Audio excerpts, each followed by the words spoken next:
There are battles that decide wars, and then there are battles that decide the fate of entire civilizations.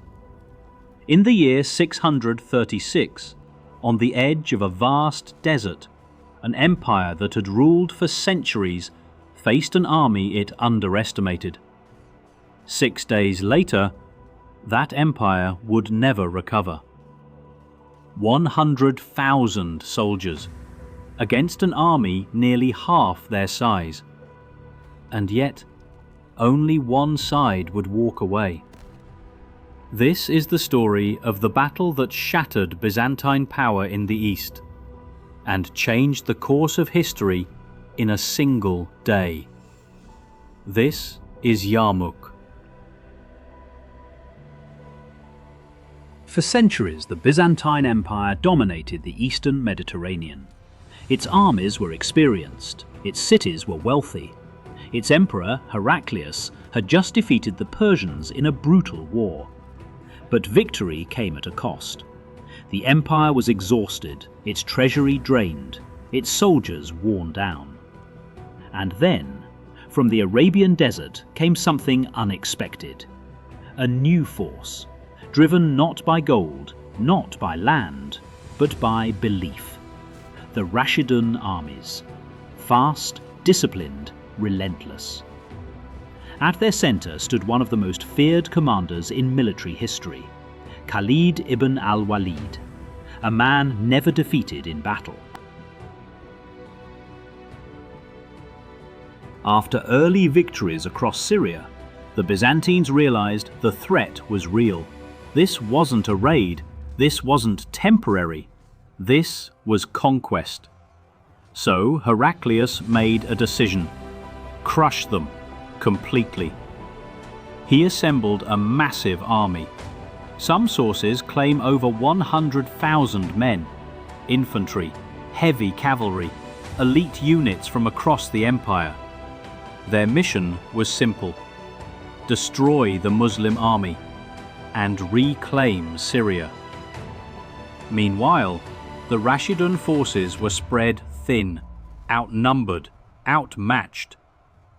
But then, Khalid made his move. He gathered the scattered armies and chose the battlefield carefully, a place where numbers would mean less: Yarmouk. Yarmouk was not just a battlefield, it was a cage. To the west, deep ravines. To the south, steep cliffs. To the east, open desert. There would be no easy retreat. Khalid knew this, and he accepted it, because he wasn't planning to retreat.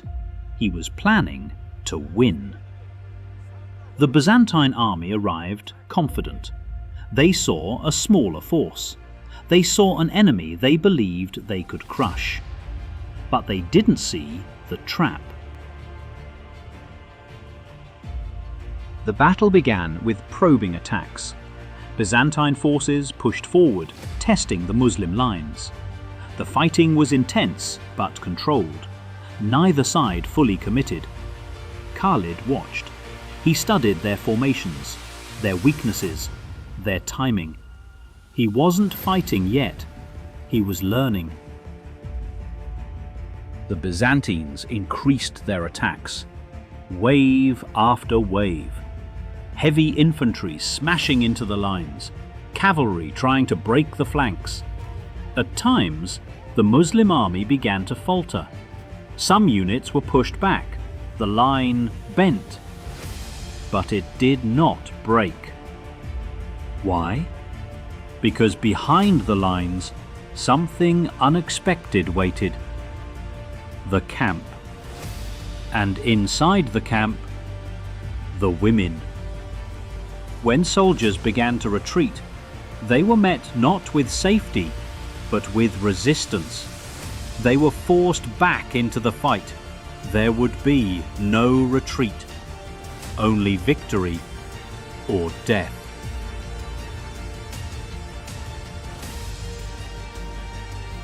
This was the breaking point. The Byzantines launched a massive coordinated assault. Their numbers finally began to show. Sections of the Muslim army collapsed. The line was dangerously close to total failure. For a moment, it seemed over. And then, Khalid acted. Khalid reorganized his entire army mid-battle. He created mobile cavalry units, fast, flexible, deadly. Instead of holding ground, he began to strike. Quick attacks, precise movements, relentless pressure. He targeted the Byzantine flanks, then their rear, then their command structure. Chaos spread. The massive army began to lose coordination. Orders stopped reaching units. Lines began to fragment. And once that happens, a large army becomes a liability. Then came the final blow, a sandstorm. Blowing directly into the faces of the Byzantine army, visibility dropped, confusion exploded. Khalid saw his moment. He launched a full-scale assault. Cavalry smashed into the sides. Infantry pushed forward relentlessly. The Byzantines tried to retreat, but there was nowhere to go. Behind them, cliffs, ravines, death. Panic turned into chaos. Chaos turned into massacre.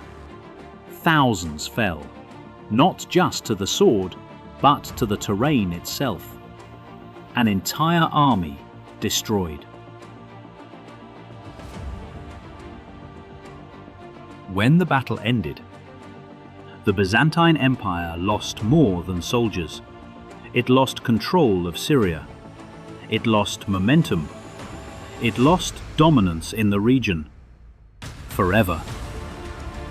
Emperor Heraclius, upon hearing the news, is said to have whispered, "Farewell, Syria." And just like that, centuries of power ended.